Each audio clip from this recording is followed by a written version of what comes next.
यहाँ स्टार्ट करते हैं एक्सरसाइज 5.3 का क्वेश्चन नंबर 10, जिसमें कह रहे हैं कि show that A1 A2 A3 and AN form an AP। मतलब कोई भी टर्म इस तरह से जो सीक्वेंस होती है वो AP बनाएगी जिसमें AN हमें गिवन है।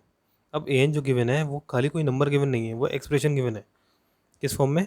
3 और 4 की फॉर्म में। तो अगर मैं तुमसे कहूँ कि अगर एन टर्म का मैंने फॉर्मूला कोई लिखा जिसमें मैं तुम्हें दिखा दिया कि A और D मैंने तुम्हें दे दिया गिवन में, कि जिससे मैं एक रफली सोल्व करके दिखाऊँ तुम्हें आइडिया, कि मैं तुम्हें कहा कि एन टर्म बराबर होता है A plus n minus one into d, जिसमें मैं तुम्हें A दे दूँ और D दे दूँ। तो मैं तुम्हें सपोज A दे दिया 3 और D दे दिया 2, तो इसको तुम जब सोल्व करोगे तो ये हो जाएगा 3 plus n minus one into two, ये हो जाएगा 3 plus 2n minus two, 3 minus two 1, 1 plus 2n। तो एन टर्म इस तरह से गिवन आ गई तुम्हारे पास 1 प्लस 2n, क्योंकि जब तक तुम n रखोगे नहीं जब तक तुम्हें टर्म पता चलेगी नहीं। क्लियर? ये कौन सी टर्म निकालना चाह रहे हो? अब यहाँ पे ये कंसाइज हो गया कि डायरेक्ट हम नंबर ऑफ टर्म रखते ही हम बता सकते हैं कि कौन सी टर्म है। जैसे मैं इस AP के अकॉर्डिंग, जिस AP में A और D दे रखा है, क्योंकि A और D पे तो बेस्ड होती है AP, तो अगर मैं इस AP में मैं तुम्हें दे दिया कि 3 और 2 है, मतलब पहले 3 है फिर D बढ़ता जाएगा, मतलब 5 हो जाएगा, फिर 7, इस तरह से चलती रहेगी AP। तो इस फॉर्मूले को अगर मैं इसमें पुट कर दूँ तो मेरे पास एक एक्सप्रेशन बनेगी। वो एक्सप्रेशन थोड़ी कंसाइज हो जाएगी, जिसमें हम डायरेक्ट नंबर ऑफ टर्म रखते ही हम नंबर ऑफ टर्म रखते ही हमें नंबर ऑफ टर्म पता लग जाएगी, मतलब कौन सी टर्म है ये, वो पता लग जाएगी हमें बेसिकली।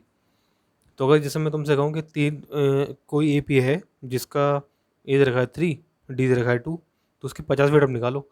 तो ठीक है, हमने 5.1 में पढ़ा है, 5.2 में पढ़ा है ना, कैसे निकालते हैं पूरा फॉर्मूला रख के। वही चीज़ यहाँ पे दे रखी है, डायरेक्ट यहाँ 50 रख देंगे, 52 30, सॉरी 52 100 और 101, तो इसकी AP की 50वीं टर्म जो होगी 101 होगी। क्लियर?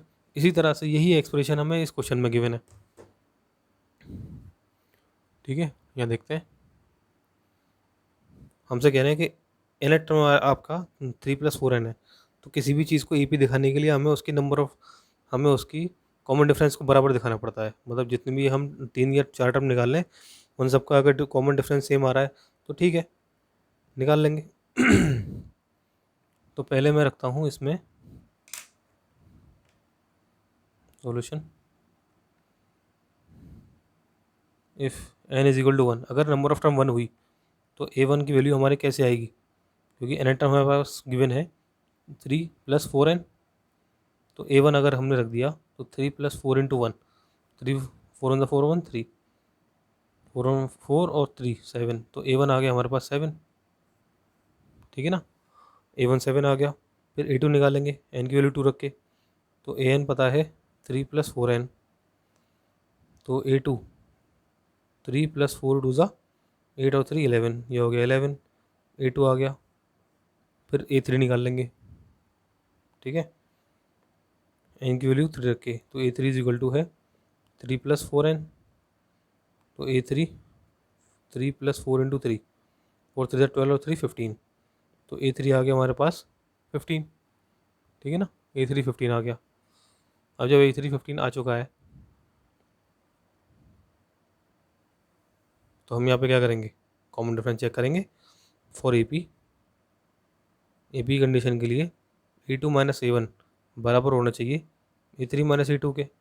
अगर कोई भी AP दे रखी है हमें A1 A2 A3 की फॉर्म में, तो हमें ये वाला डिफरेंस और ये वाला डिफरेंस बराबर करना होता है, तभी तो हम कहते हैं कि ये AP है।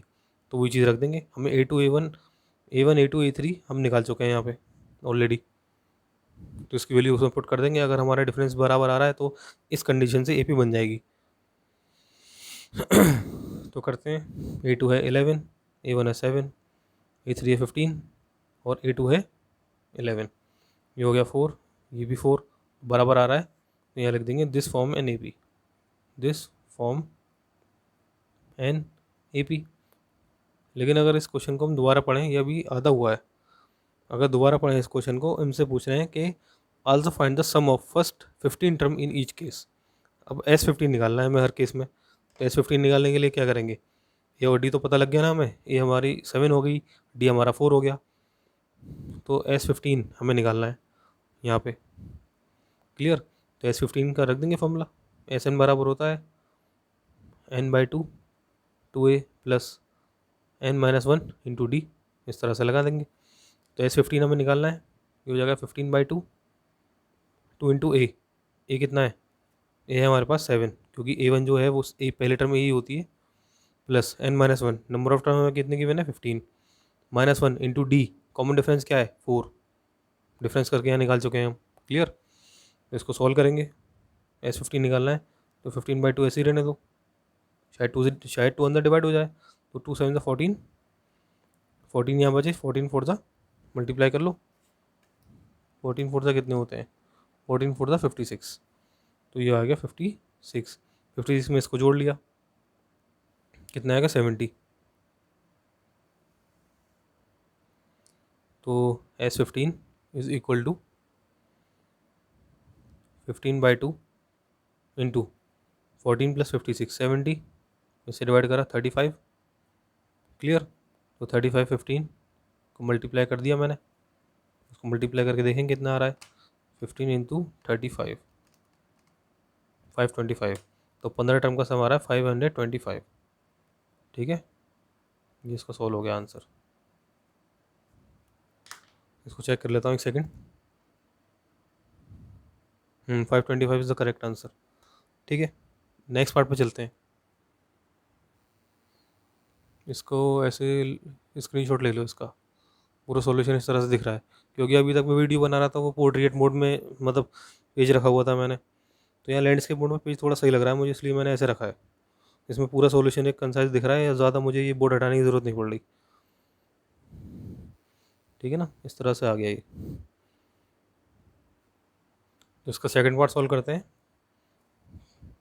जिसमें nth हमें गिवन है n-5 करके, n-5n 9-5n। ठीक, तो if n is equal to 1, तो A1 इज इक्वल टू हो जाएगा 9 - 5 into 1 which is equal to 9 - 5 4, तो A1 आ गया हमारे पास 4। If n is equal to 2, तो A2 निकाल लेंगे, 9 - 5 इंटू 2 5 2 10 10 माइनस 9 - 10 -1, तो A2 आ गया हमारे पास -1। इसी तरह से if n is equal to 3, तो A3 निकाल लेंगे, कैसे, 9 - 5 इंटू 3 5 3 15, तो 9 - 15 कितना आ गया, -6, तो A3 आ गया हमारे पास -6। क्लियर।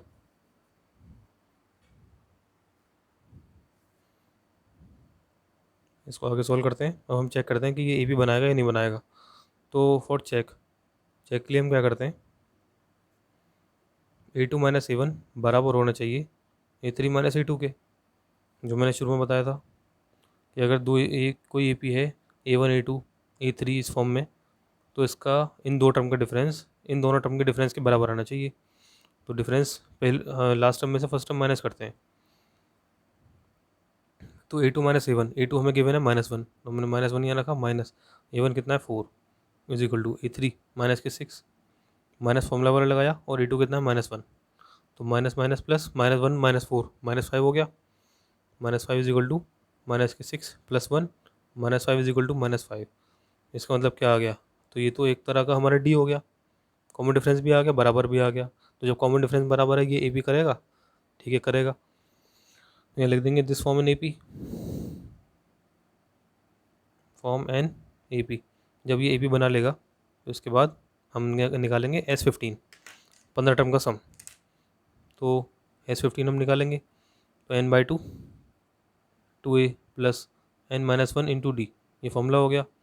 15/2 2 इंटू ए कितना है 4 प्लस 15 - 1 इंटू कॉमन डिफरेंस हमारे पास कितना निकला -5। इसको सॉल्व कर लेंगे, तो जो होगा 15/2 2 4 8 प्लस 15 - 1 14, तो 14 5 14 इंटू 5 70, तो ये आ रहा है -70 -70। तो 15/2, इसको आगे करता हूँ सॉल्व।